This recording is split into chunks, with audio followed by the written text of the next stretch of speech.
The program will only be offered to students who live in cities with a population above 30,000.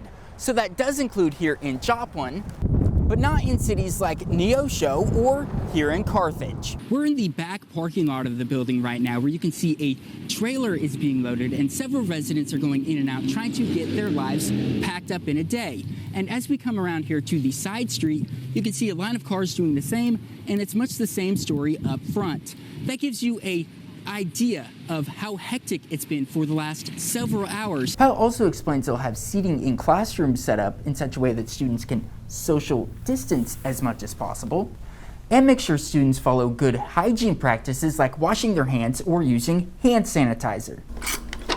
The scene earlier today as Jeff Bezos and Blue Origin completed their first manned space flight. This is KUAM News at Noon. I'm Zach Dodge. Because of where the building is going, one of the biggest issues that residents will have is with parking. In some cases, they might have to park on the side of the street a block or two away and then walk to the courts building from there. They're the people you see first on what could very well be the worst day of your life. It's been kind of hectic. And more people are seeing them because of COVID.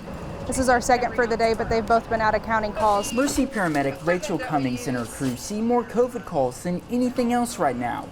So putting on 2 masks, gowns, face shields, and then obviously gloves over the gowns, so no airflow anywhere, is a common practice, even in the summer heat. Everything is just so warm and sweaty. They've already had 2 COVID transports, and if their day is anything like they've been seeing, they're not done yet. That spreads all the way from here to Springfield. They're working extra shifts.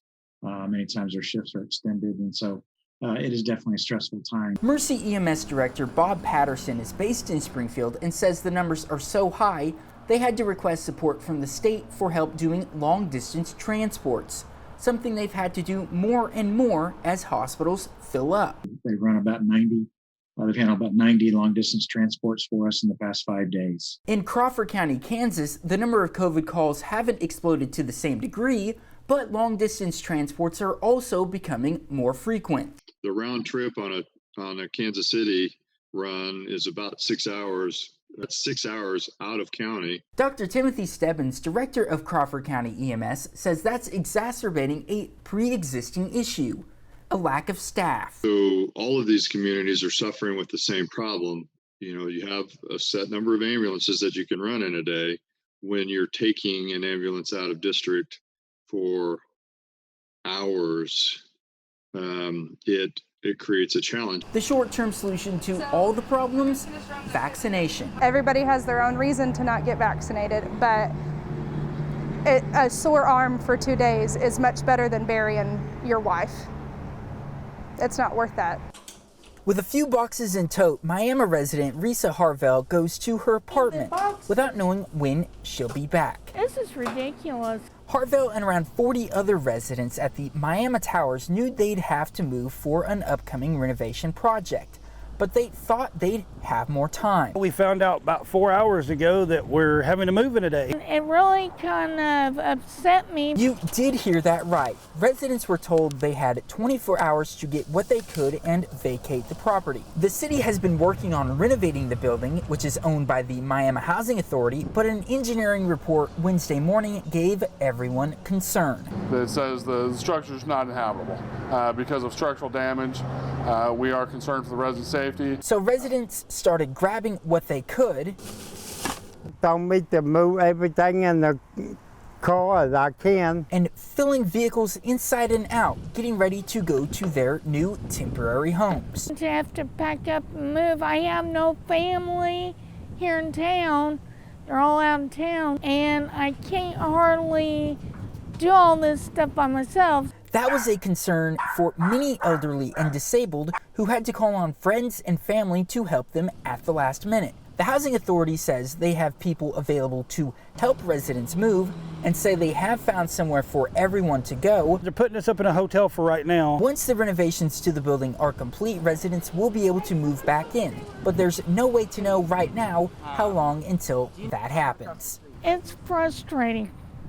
And I've been crying. I've been upset about it. I just try not to think about it. One final ride